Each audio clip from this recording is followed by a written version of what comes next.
students, a very good morning to all of you. So the first poem of alternative English for class 11 is The Daffodils. So we are going to read the poem Daffodils today. Before reading the poem, let me tell you something about the poet. The name of the poet is William Wordsworth. William Wordsworth is one of the most accomplished and successful and one of the most influential romantic poet of England. He was born on 1770 and he died on 1850. So William Wordsworth created a new tradition of poetry in English, and he also created a new style. He also created theories of poetry, and that is named as lyrical ballads, which is considered as the masterpiece of English literature. So he composed lyrical ballads in the year 1798 with one of his contemporary poet named Samuel Taylor Coleridge. He is also regarded, that is also lyrical ballad is considered as the manifesto of English poetry, romantic poetry. So according to William Wordsworth, what is the definition of poetry? According to William Wordsworth tells that poetry is the spontaneous overflow of powerful feelings recollected in tranquility. That means in order to write poetry, the strong powerful feelings should be there, and those powerful feelings should be recollected in tranquility. Tranquility means in a very peaceful or calm environment.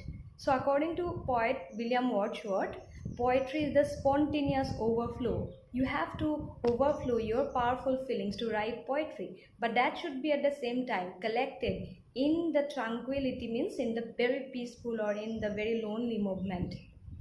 So and again he told that William Wordsworth told that nature, people can betray you, human beings can betray you, or other animals can betray, but nature never did betray the heart that loved her. Means if people or anybody love nature, nature cannot betray the person who loved her. According to William Wordsworth, that means they worship nature, and that was the main characteristics of English romantic poetry, that the poet should have to worship nature. Worship nature, love of nature are the prime characteristics of English romantic poetry. So William Wordsworth again became the poet laureate in Poet laureate is the highest recognition in England, and he got that highest recognition called Poet laureate in the year 1843. And he also wrote a poetic autobiography, and it was named as The Prelude, and it was published in the year 1850, at the very time when he died.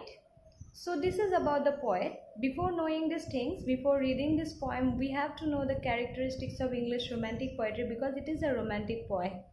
Daffodil.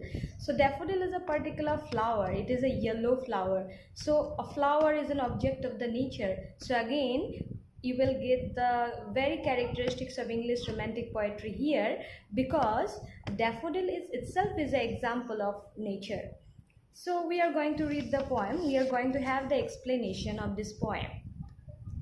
So the very first line, if you have the book, just bring out your book and try to read the lines also. So we are going to read the first stanza. I wandered lonely as a cloud that floats on high over vales and hills, when all at once I saw a crowd, a host of golden daffodils. So the poet, I means the speaker, is the poet. The poet says he wandered. Wandered means roaming everywhere without aim. Aimlessly, when you roam everywhere without any aim, without any purpose, that is called wandered. So he moved aimlessly from one place to another place. Wandered is what that mean by. So he wandered lonely, and he was very lonely as a cloud, and he compares his loneliness with a cloud that floats on high over vales and hills. That means the cloud wandered everywhere, and that floats on high over vales. Vales means here valleys. So cloud, you can see cloud over the valleys, over the hills, and it roams everywhere without any purpose, without any aim. So at that suddenly he wondered and he compared his loneliness with a cloud. And when you compare that some dissimilar objects, you made a comparison with the dissimilar objects. This is a poetic device and it is called metaphor. As a cloud is as like, if you got this particular kind of watch, it is called simile. Simile means comparison with the similar objects. So when all at once suddenly he, all at once means suddenly he could able to see a crowd. Crowd means a huge number, in a very huge number.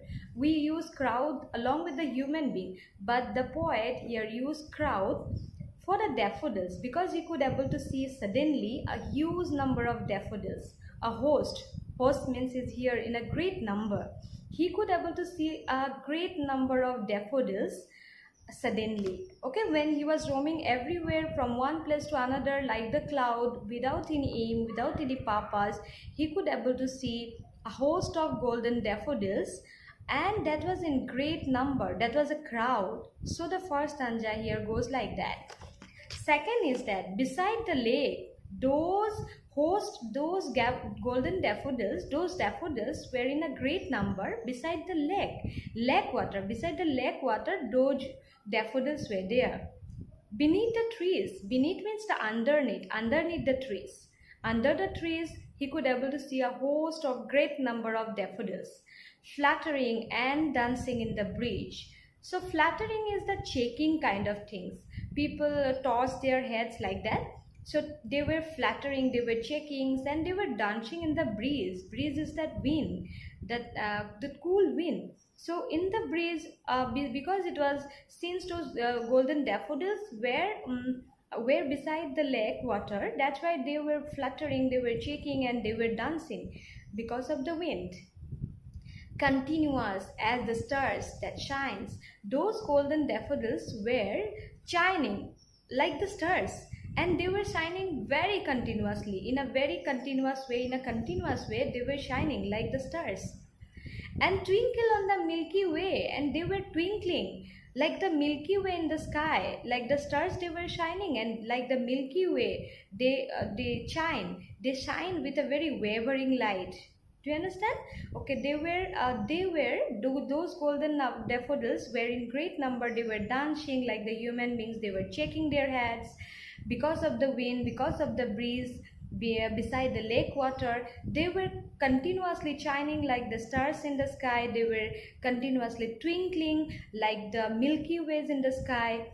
They were shine and they were bright. That means they stretch in a never-ending line, and they were stretched, they were they expanded, they were in a number, they expanded in a very never-ending line. That means the poet could not able to see the last of the golden daffodils, the last number of the golden daffodils, because those were in infinite number.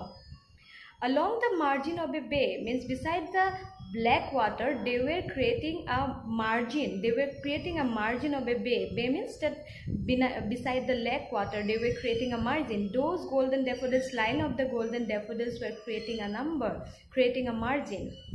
10,000 saw I at a glance. At a glance means within a wink of an eye, means suddenly he could able to see 10,000.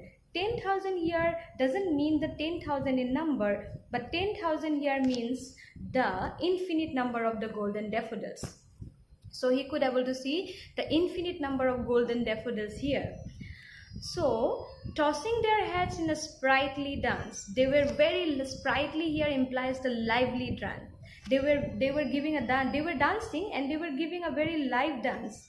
The sprightly means in a very joyous way, in a very lively or gay. They were tossing their heads. The golden daffodils were tossing their heads. Then the waves beside them dance. Beside those golden daffodils, the waves dance. But they outdid the sparkling waves in glee.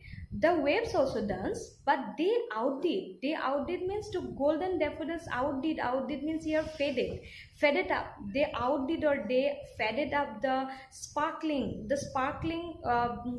waves in glee, because they were very happy. They were very lively. Those golden daffodils seemed to be very lively, and with that sparkling waves, they outdid, they outfaded, outfaded the waves of the golden daffodils.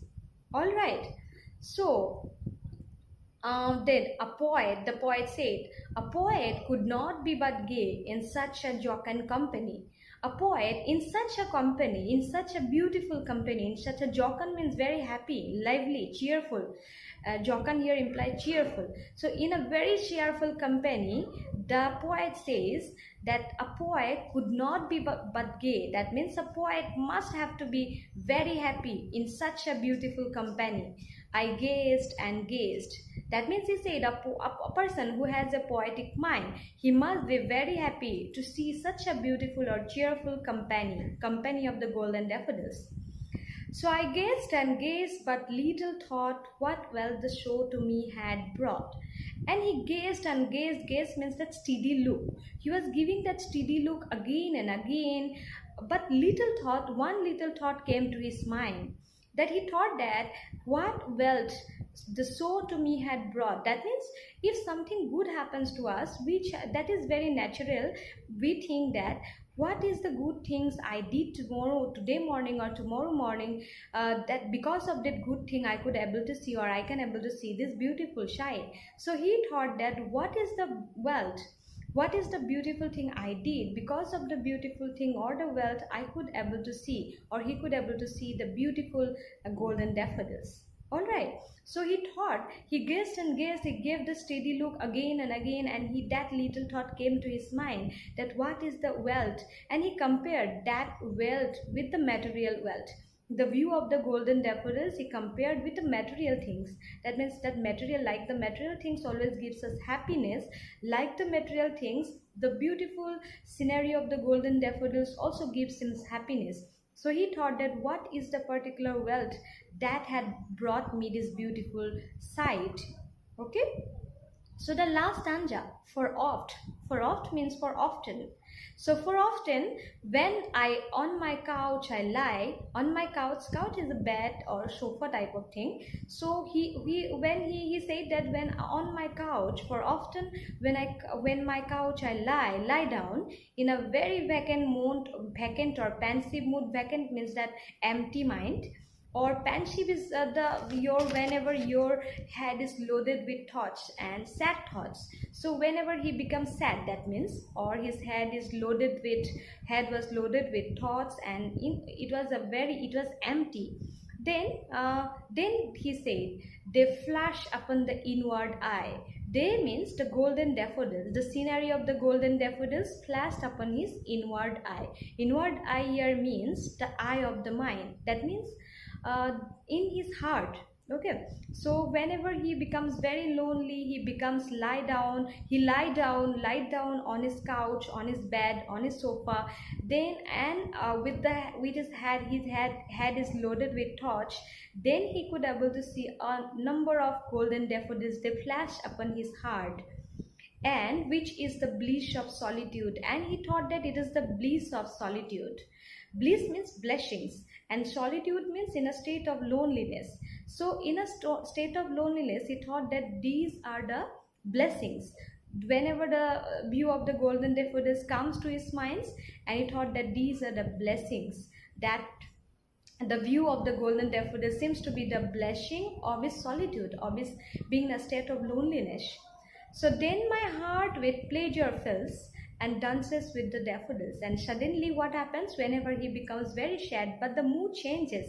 Whenever the view of the golden daffodils comes to his mind, his mood completely changes. And suddenly his heart with pleasure fills. His heart is filled with pleasure, and his heart dances with the daffodils. He becomes suddenly very happy, and like the daffodils were dancing beside the lake water with the bridge, they were checking, and his heart is also going to dance in a very, or that dance is very lively. And to see the beautiful scenario of the golden daffodils suddenly, or they when they flash upon his inward eye or eyes of the mind, that suddenly comes to his mind and he becomes happy.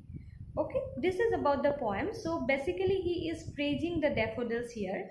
And sometimes it happens whenever you see suddenly a thing, little thing, whenever you see that thing, you cannot able to understand the meaning, or you cannot able to, you may not able to understand the meaning or importance or significance of that particular thing. But whenever you leave that thing, and after that you whenever you become sad or you become lonely, that view may come to your mind and you become suddenly happy. You may become suddenly happy. So this has happened with the poet. Whenever he saw the number of great number of golden daffodils, whenever he saw, at the moment of observing or seeing those golden daffodils, he could not able to understand the importance. But later, whenever he lied down on the couch with a very happy or with a very pensive or thoughtful mind, his head is loaded with thoughts, then he could able to remember, or he could able to remember the sight of the cheerful daffodils. Then he becomes suddenly happy. And that is about the poem. Thank you.